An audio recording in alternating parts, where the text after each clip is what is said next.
Even if dreams can show us the future, this dream did not make sense.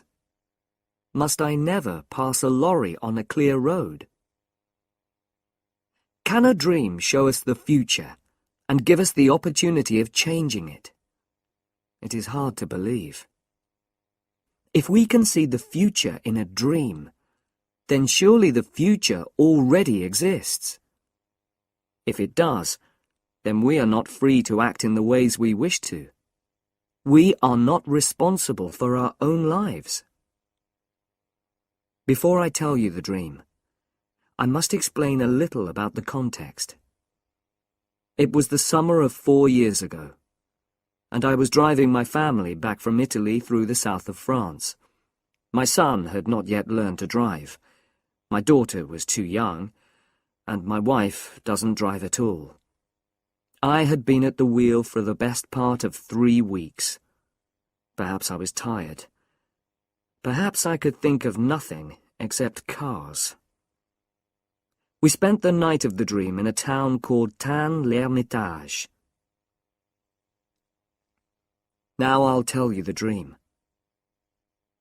I was sitting in a big, powerful, cream-coloured car, and I was driving at high speed through the country. I was coming to a bend in the road, and in front of me, there was a very large lorry. My foot reached out towards the brake, but it could not find it. I looked down. There was no brake. Worse, my hands held empty air. There was no wheel for them to hold. There were no controls of any kind. Already, we were almost into the back of the lorry. I shouted in fear. Then I heard a calm voice coming from my left, and I turned my head. A stranger was sitting there. He was a cheerful man of about 40.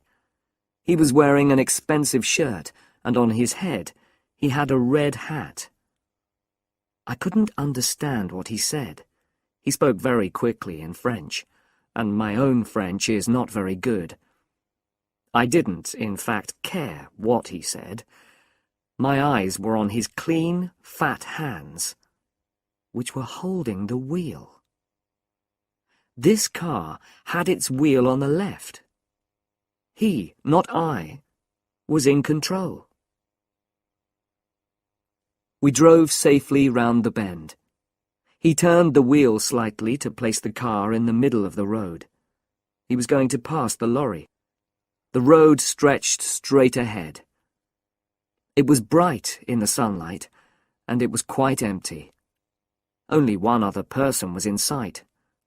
A woman was sitting outside a small house with white walls, and this house was almost exactly ahead of us. She was sitting by a table, putting some flowers in pots. She wanted to sell us some, and waved them at us.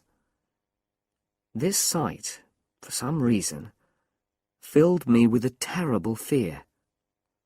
The flowers made me think of death, and our final resting place. At this moment, we were level with the lorry and ready to pass it. But then the lorry began to turn away from the side of the road towards our car. It appeared that the driver was doing this on purpose. The stranger by my side shouted loudly and tried to move out of the way. There was a terrible noise from the back of the car, and then an explosion.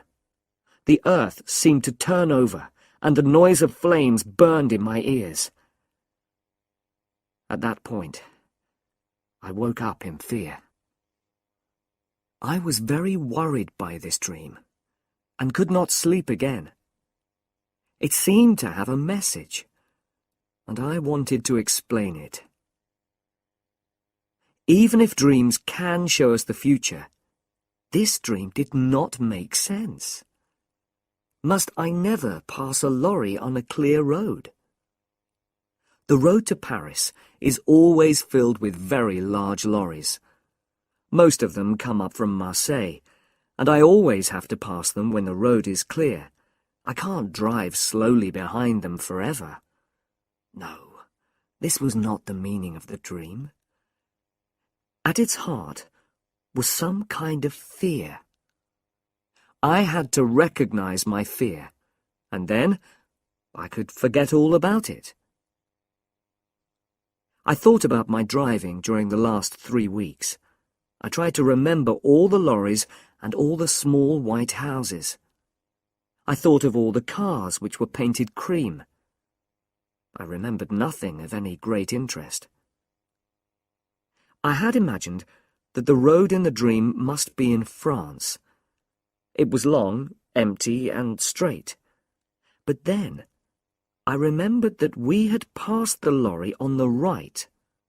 So the dream was about a road in England. In England, all cars keep to the left. Immediately, I remembered something. 2 years before this, I was travelling in the north of England. An American and I were making some radio programs. He had brought his car from America, and of course the driver sat on the left side. The brakes and other controls were also on the left, but the colour of his car was not cream. The American was a careless driver, and often passed other cars against my advice. Remember that I was in a better position to see. I was sitting on the right. Once, just after Nottingham, he played chicken. You probably know about chicken. It is a game that is played on the roads.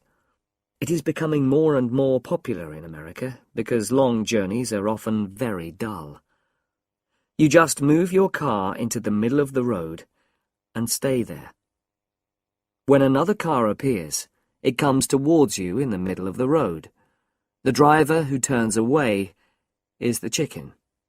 Quite often, neither driver turns away.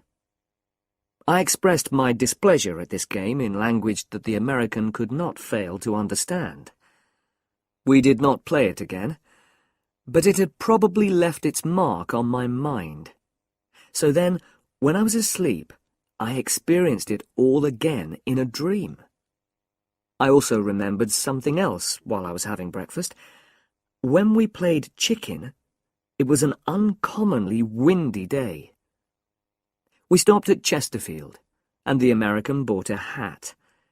It was a black hat, not a red one, but in dreams details are not always exact. After this, I forgot about the dream until the afternoon. The big French lorries often play their own game. They stay in the middle of the road, and you can't pass them. You have to stay behind them.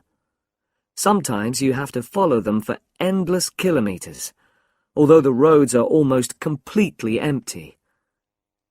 This afternoon, we were following a large vehicle which was making terrible noises.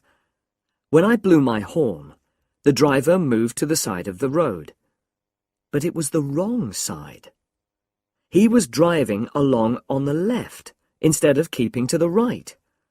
There was enough space on the right for me to pass him, but to do that would be wrong.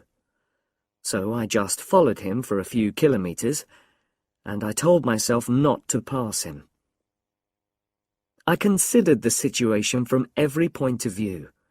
I could certainly turn my car more quickly than he could turn his lorry. It was a very big, heavy lorry. Could I perhaps pass him quickly on the right before he could do anything? If he turned to the right, though, he could easily kill us all. He probably wanted a bit of fun, but he might want an accident. If he killed us, nobody would say it was his fault. The law would be on his side. The road ahead was quite empty, and went on for many kilometres. I drove more slowly until some distance separated us. Then I increased my speed as much as I could. I drove towards that empty space beside the lorry. My car was moving at about 110 kilometres an hour. The front of my car was almost level with the back of the lorry. Then I saw something that knocked the breath out of my body. On the grass, beside the road, a woman was sitting outside a small white house with a table of flowers. For the first time in my life, I changed my mind while I was preparing to pass another vehicle. My foot went down hard on the brake. The car rocked from side to side. From behind me, I heard the sound of a horn. Another car was following us at a high speed. I knew its colour before I saw it. It was cream. I pressed hard on the brake and turned the wheel slightly. I was just able to move in behind the lorry without touching it. The other car passed us, and the driver blew his horn wildly. It reached the lorry, and then the lorry turned towards it. For a moment, I thought that the car was going to pass the lorry safely. It was moving very fast. Then the front of the lorry just touched the back of the car. It was only a light touch, but it knocked the car towards the side of the road, and the woman at the table. The driver of that car knew exactly what to do. With the greatest skill, he turned it back into the middle of the road.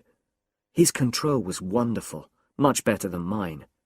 He waved angrily at the lorry driver and drove quickly away in a cloud of dust. He was soon out of sight. We stayed that night in Fontainebleau. A big car was standing outside the hotel, and the back showed signs of damage to the paintwork.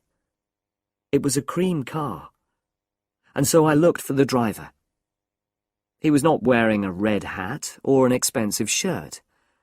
He was a young man from Paris, not like the driver in my dream. He spoke good English, so I asked him if he would like the number of that lorry. I had noticed it, and I was happy to give it to him. But he only laughed. The law won't help you if you pass on the wrong side of the road. To him, the whole thing had been a game. "It tests your skill," he said. "If the car is powerful enough, you can do it. But you couldn't do it. Not in your car." I didn't tell him about my dream, my reason for not passing the lorry. There was no time. He was in a hurry and wanted to reach Paris quickly. It made me think, though. I don't really believe in dreams, of course, but some things saved us all from a terrible death.